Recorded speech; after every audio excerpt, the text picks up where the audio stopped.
Hello everyone. In this video we are going to discuss the chapter number 9 of history, that is public facilities. हम देखेंगे कि public facilities होती क्या हैं and role of government देखेंगे इसमें कि क्या गवर्नमेंट का क्या रोल है पब्लिक फैसिलिटीज़ को प्रोवाइड करवाने में. तो लेट्स स्टार्ट द रीडिंग. तो government plays an important role in providing public facilities to everyone. It should provide safe drinking water to the people and also take care of sanitation facility. तो government का बहुत ही important role है सभी public facilities provide करवाने के लिए. तो public facilities होती क्या है मेनली, गवर्नमेंट पब्लिक को जो जो फैसिलिटीज़ अवेलेबल करवा सकती है, जैसे चाहे वो सैनिटेशन की फ़ैसिलिटी हो, चाहे वो वाटर की फ़ैसिलिटी हो या हेल्थ केयर फैसिलिटीज़ हो, इन सभी फैसिलिटीज़ को हम पब्लिक फैसिलिटीज़ बोलते हैं. और गवर्नमेंट का बहुत अहम रोल है इसमें पब्लिक फैसिलिटीज़ सबको सस्ते दामों पर मिले, प्लस उनके लिए अवेलेबिलिटी हो, उसकी अफोर्डेबल हो, वो ये इन सब चीज़ों का ध्यान रखना पड़ता है गवर्नमेंट को. Public facilities are the facilities provided to the people by the government. तो पब्लिक फैसिलिटी वो सभी सुविधाएं हैं जो गवर्नमेंट जो है लोगों को प्रोवाइड करवाती है. They are important to sustain and lead a comfortable life. तो सभी लोगों के पास सभी तरह की सुविधाएं लेने के लिए पर्याप्त मात्रा में रिसोर्सेज नहीं होते हैं. इसीलिए गवर्नमेंट जो है, it is the duty of the government to provide all the necessary facility to the people, कि ताकि उनकी लाइफ जो है कंफर्टेबली रहे. इस चैप्टर में मेनली हम जिस पब्लिक फैसिलिटीज़ की बात कर रहे हैं वो है वाटर फैसिलिटी. सबसे पहले तो वाटर की क्या सिचुएशन है चेन्नई में, वो सबसे पहला टॉपिक है हमारा, water and people of Chennai. Mister Ram Gopal live in Anna Nagar Chennai. This area look lush and green with lawns maintained by the generous spring of water. तो मिस्टर राम गोपाल जो है वो अन्ना नगर में रहते हैं चेन्नई के, और ये जो एरिया है ये बहुत ही लश एंड ग्रीन है, बहुत ही ग्रीनरी और दिख रही है. इस एरिया में लॉन्स हैं, मेंटेन्ड लॉन्स हैं, और जिसमें वाटर की स्प्रे हो रखी है प्लांट्स के ऊपर. Likewise it's an apartment where Mister Subramaniam lives. Water supply is inadequate. जबकि एक अपार्टमेंट भी है चेन्नई में ही जहाँ पर मिस्टर सुब्रमण्यम रहते हैं, लेकिन वहाँ पर जो वाटर सप्लाई है वो उतनी एडिक्वेट नहीं है. And they have to spend ₹500 to 600 per month to by water. तो यहाँ पर ये पानी खरीदते हैं और इन्हें हर महीने लगभग 500 से 600 रुपये खर्च करने पड़ते हैं पानी को लेने के लिए. Siva lives in Mandipakam, Chennai. She gets water once in 4 days. For drinking, she buys bottled water. तो सिवा जो है वो मंडीपक्कम चेन्नई में रहती हैं और उनको 4 दिनों में एक बार ही पानी अवेलेबल होता है. पीने का पानी उन्हें बॉटल के फॉर्म में खरीदना पड़ता है. Water as public utility is available and in different quantity to different people. तो हम देख सकते हैं कि एक ही शहर है चेन्नई और अलग अलग लोगों को अलग अलग तरह से ये फैसिलिटी, वाटर फैसिलिटी जो है वो अवेलेबल है. किसी को पूरी तरह से मिल रहा है, किसी को पैसे देकर मिल रहा है और किसी को पैसे देकर भी नहीं मिल रहा. सो safe drinking water comes under the fundamental right of an individual. तो सेफ़ ड्रिंकिंग वाटर जो है वो हमारा फंडामेंटल राइट है कि हर एक ह्यूमन को सेफ़ ड्रिंकिंग वाटर मिलना चाहिए. और it is responsibility of the government to make available it to its citizen. तो ये गवर्नमेंट की सीधा सीधा रिस्पॉन्सिबिलिटी है कि वो इस बेसिक नेसेसिटी को, इस फंडामेंटल राइट्स को अपने नागरिकों को अवेलेबल करवाए. तो सेफ़ वो ड्रिंकिंग वाटर अवेलेबल करवाने की ड्यूटी जो है वो गवर्नमेंट की है, because it's a public facility. Second जो टॉपिक है इस चैप्टर में वो है water as a part of fundamental rights to life. तो वाटर हमारे जो फंडामेंटल राइट्स में आता है, क्योंकि पानी के बिना जीवन संभव नहीं है, ये सभी को मालूम है. तो इसीलिए वाटर हमारा फंडामेंटल राइट्स है.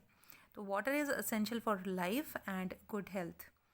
अगर हमें गुड हेल्थ चाहिए और अपना जीवन सही तरीके से चलाना है तो हमारे पास साफ़ पीने का पानी होना चाहिए. India has one of the largest number of cause of water related diseases such as diarrhea, dysentery, cholera.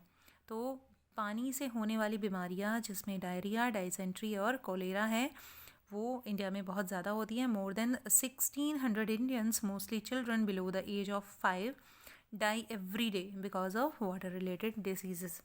पानी से होने वाली बीमारियों के कारण लगभग हर दिन 1600 भारतीय मर जाते हैं और जिसमें बहुत सारे बच्चे भी होते हैं जिनकी एज बिलो 5 है. तो हम देख सकते हैं कि पानी जो है हमारा फंडामेंटल राइट्स है और पानी भी सभी को अवेलेबल नहीं है और पानी की वजह से पानी से रिलेटेड डिसीज़ की वजह से बहुत सारे लोग मर जाते हैं daily. The constitution of India recognizes the right to water as being a part of the right to life under Article 21. That means there should be universal access to water.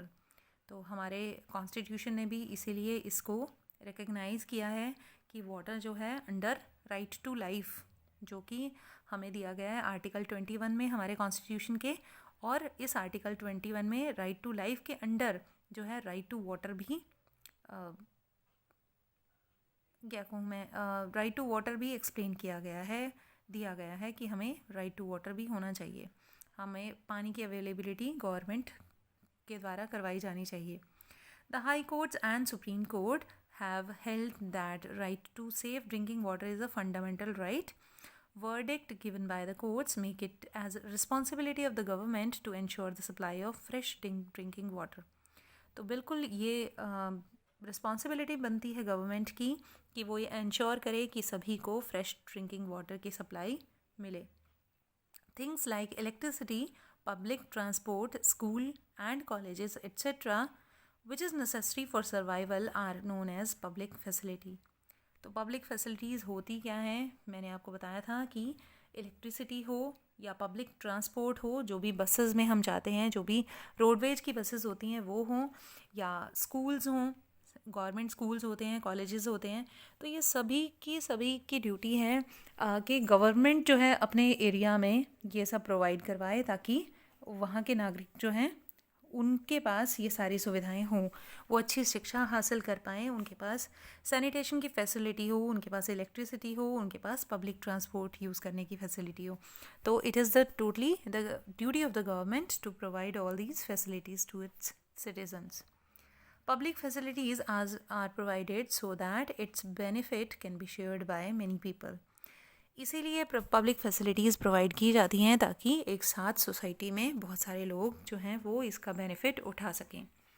It is the responsibility of the government to make public facilities available to every individual and no one should be discriminated just on the basis of social और economic division.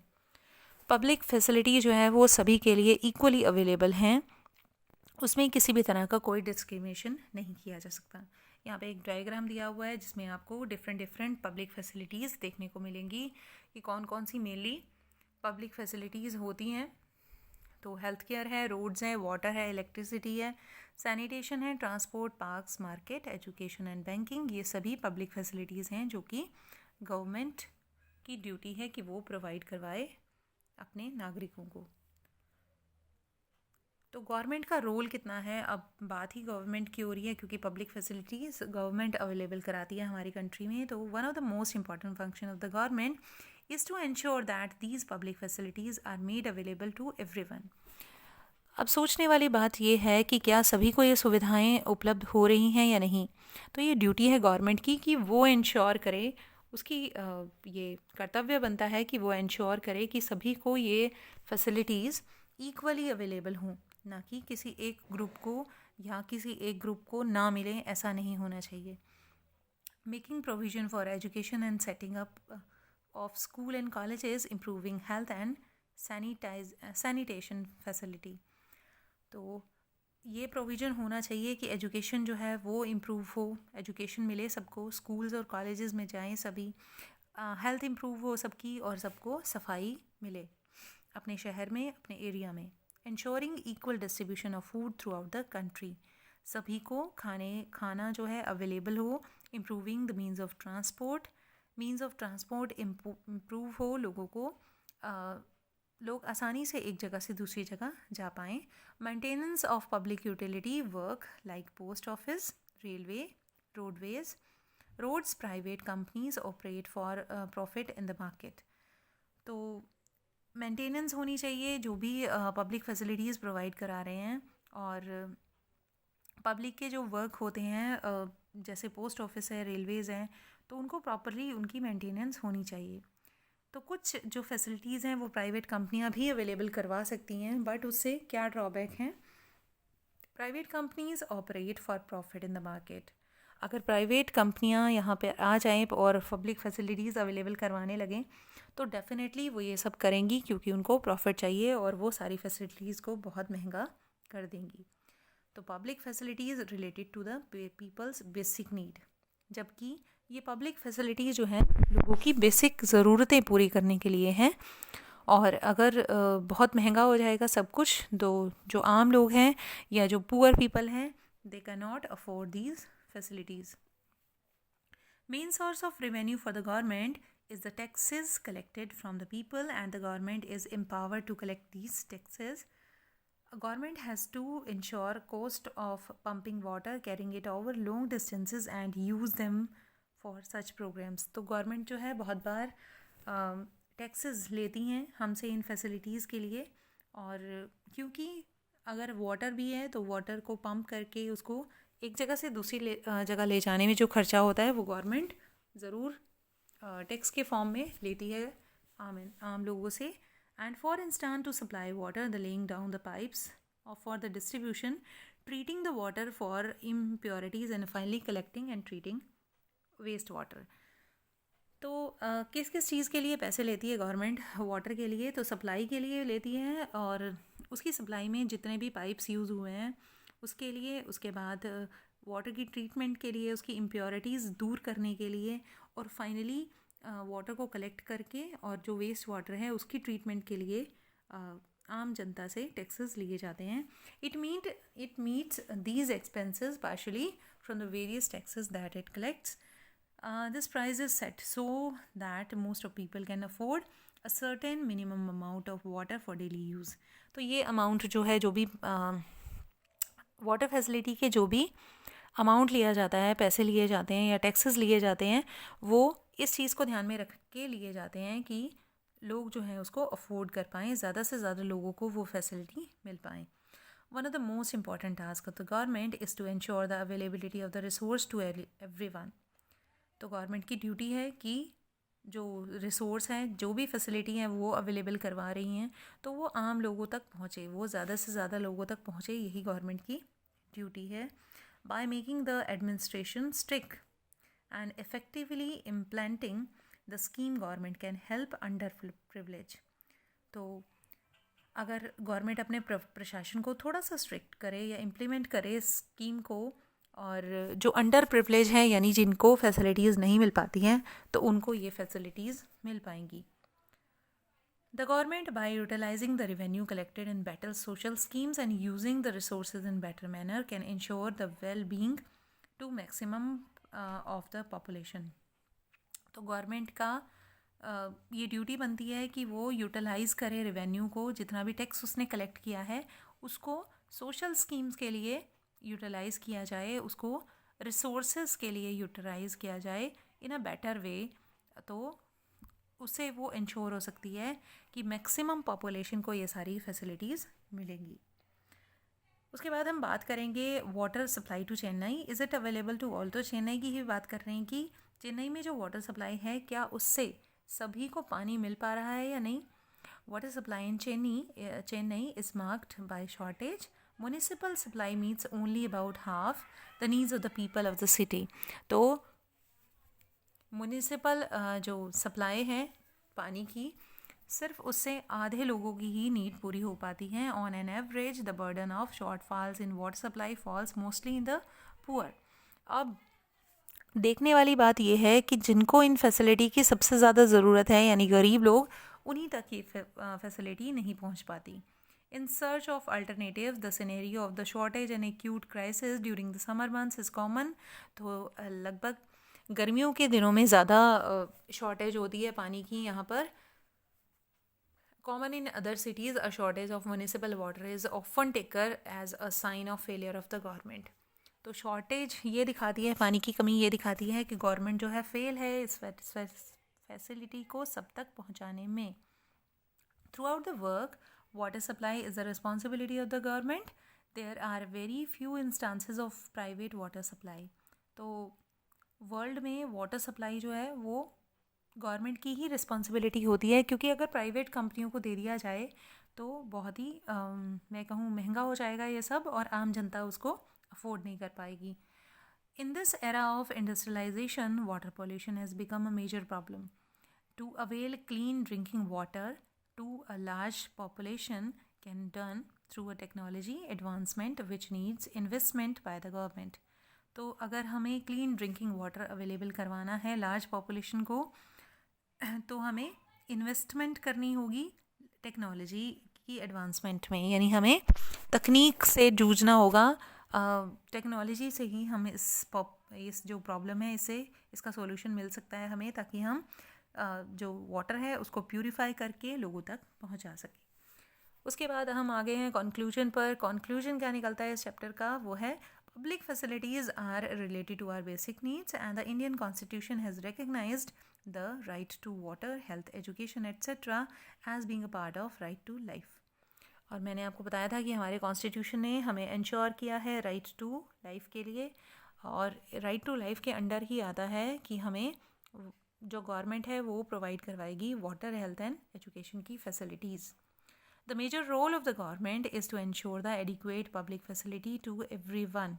तो government का major role है, government को चाहिए कि वो सभी के लिए एडिक्वेट पब्लिक फैसिलिटी अवेलेबल करवाएं, ताकि सभी को पब्लिक फैसिलिटीज़ की सुविधा मिल सके. Public facilities provided everyone give rise to the better living, indices and help any country to get recognized at international level in terms of development. तो ये public facilities ही बता सकती हैं कि वहाँ के नागरिक जो है किस तरह का जीवन जिएंगे. और जो आम नागरिक है, जो पुअर पीपल हैं, जिनके पास फैसिलिटीज़ अवेलेबल नहीं हैं, अगर उन तक ये फैसिलिटीज़ पहुँचती हैं तो हम कह सकते हैं कि गवर्नमेंट के प्रयास सफल रहे. The success of any government is also acknowledge through the facility and basic need provided to all individuals. These facilities finally are the building blocks of the development of a nation. तो हम कह सकते हैं कि अगर हमें अपने देश की डेवलपमेंट करनी है, उसका विकास करना है, तो ये फैसिलिटीज़ हमें मैक्सिमम पॉपुलेशन तक पहुंचानी होगी, जिससे कि उनकी बेसिक नीड्स पूरी हो सकें और देश विकास की तरफ जा सके. तो thank you very much for listening me. और ये था आपका chapter number 9 public facilities. Hopefully आपने ध्यान से सुना होगा. Thank you very much. मिलते हैं नेक्स्ट वीडियो में.